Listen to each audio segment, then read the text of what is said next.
Larissa Rose here from Glowing Green Australia, and I wanted to introduce a foundational school who's done some fantastic work around environmental education and implementing sustainability initiatives to really drive fantastic outcomes on an environmental and a social, but also on a economic aspect. And I have here today PBC, the head and leading of PBC. We've got Capra, who's the executive principal, and I have Mitch Kennedy, who is here. He's the deputy principal of the senior school. And I wanted just to pose a couple of questions to really showcase what's going on in our community.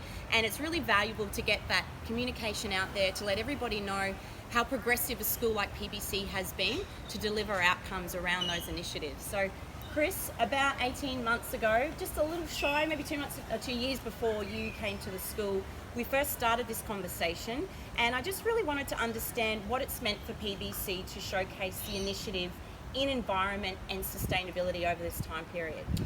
Student awareness would be the first factor. We live in a beautiful part of the world on a creek, so we were trying to decrease our environmental footprint and at the same time increase our students' environmental awareness in essentially 2,700 students and adults. We're the size of a small town.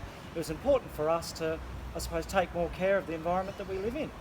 Yeah, absolutely, and that's a big feat having a school like that, because that is a big environmental imprint, I guess, in regards to the size of the community. And Mitch, you've been a big part of the journey as well, and has sat in many a sustainability committee meetings, looking at, well, what is it and what is it going to mean for the school to implement maybe just a simple program like how do we start reducing the amount of paper consumption at the school.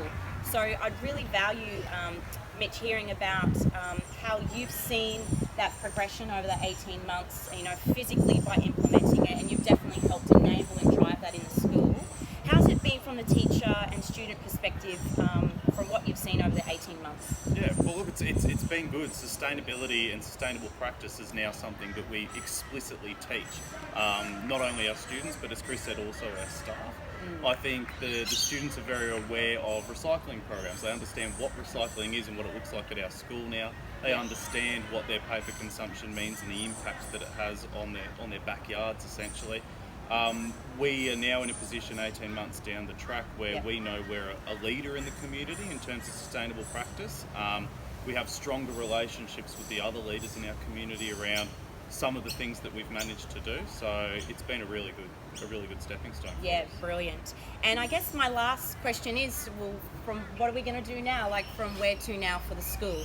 So where do you, and maybe Chris, I'll pose this question to you, where would you like to see PBC be in the next 18 months to 2 years with driving that leadership in environment sustainability? Marsden State High have done a fantastic job in what they're doing with environmental sustainability, recycling, student awareness, staff awareness. I think they're leading the way. I'd like us to be replicating what they're doing, but more of a contextual base for living by a sea environment in 18 months. Yeah, brilliant, excellent. Well, stay tuned. We're going to watch the journey of PBC and how it unfolds. And now it's really taken on the ownership with being a teacher-driven and student-driven program, which is really exciting, and it's great. Glowing Green Australia understand the 101 of sustainability is to release and allow things to progress, and that's the core part of sustainability. So we're excited to see how the school progresses and what we can do to keep working complementary alongside each other to deliver fantastic outcomes. So thank you.